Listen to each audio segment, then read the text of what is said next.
Hi, I'm Jesper Kallestrup. I'm a professor in philosophy and I teach on this program. Hi there, my name is Gerry, Hough, and I'm the head of department in philosophy here at Aberdeen, and I also teach on the program. The MLitt in philosophy and society is both unique and bespoke.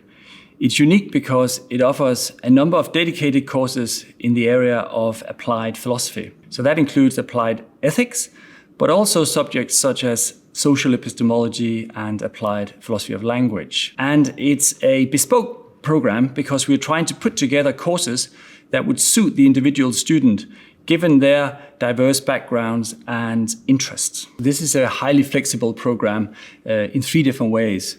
So both, firstly, in terms of the students that we admit, they will have diverse educational backgrounds. Secondly, in terms of the duration of the program, you can study for the flagship master's program, or there are different exit points along the way.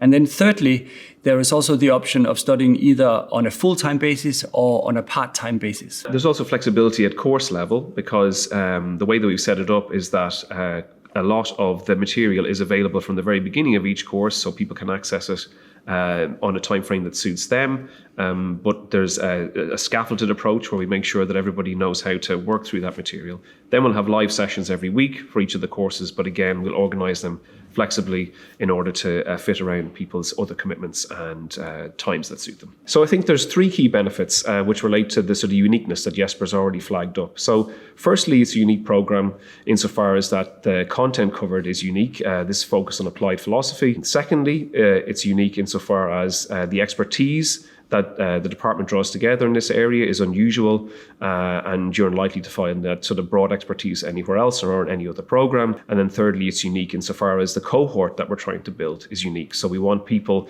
from diverse educational backgrounds living in different parts of the world and who bring different experiences to the classroom. So some students will come onto the program with a very strong background in philosophy, and they may want to pursue PhD studies afterwards. Other students may have a different educational background but would like to convert to philosophy. And then thirdly, we have students who, out of interest, would like to study on this program at a pace that suits them given their other commitments to do with work or family. So I think by the end of the program, there's various different benefits that students might be looking to get.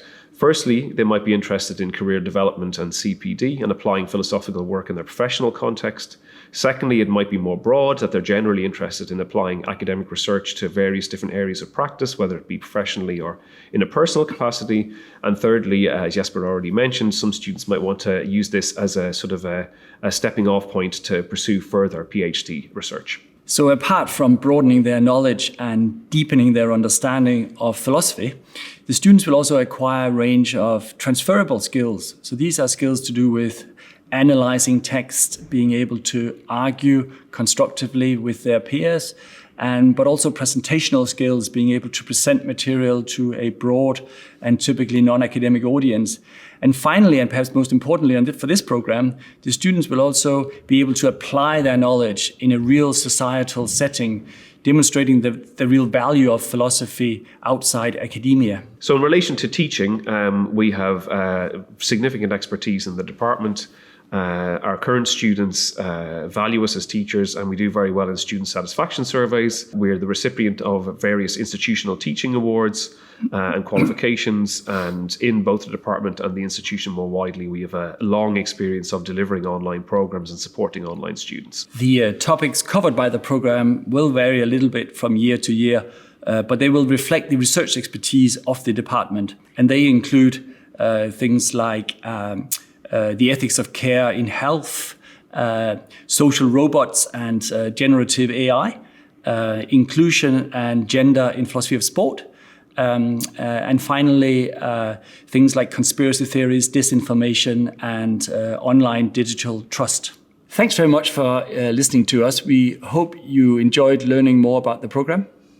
And please feel free to get in touch with us if you have any further queries or you'd like to hear more details about the program.